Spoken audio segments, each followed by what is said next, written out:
Okay, so many CAM therapies clearly alter psychological state, whether it's hypnosis, meditation, yoga, cognitive behavioral therapy. So what happens with these therapies when you look at how these therapies could be working?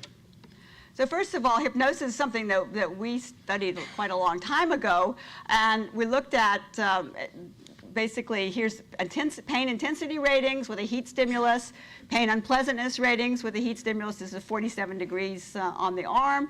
And you found that we first just tested them in an alert condition, then we put them in a hypnotic trance and without any suggestions, and found that there was no difference in their pain ratings. And then we gave suggestions to increase the pain, and they reported higher pain, and suggestions to decrease the pain, and they gave lower pain. So when we first did this, I said, okay, well, yeah, but they're doing what we're telling them to do. That doesn't mean they're actually feeling anything differently. They want to please us. But when you look in the brain, we found, in fact, the processing of the painful stimulus in the brain was very consistent with these ratings.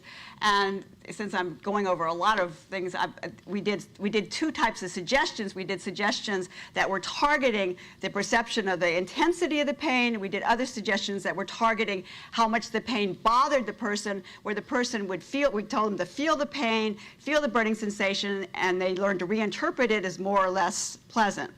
And when we did the sensory, the suggestions for the intensity, here's primary somatosensory cortex with the suggestions to increase, suggestions to decrease. This is brighter than this, signifying more neural activity, and there was a significant difference in the two in the primary somatosensory cortex.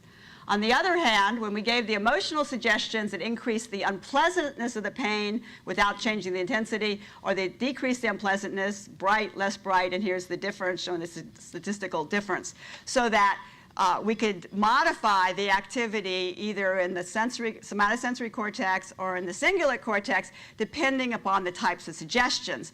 But the changes in the neural activity were very consistent with the changes in their perception that we were creating with hypnotic suggestions.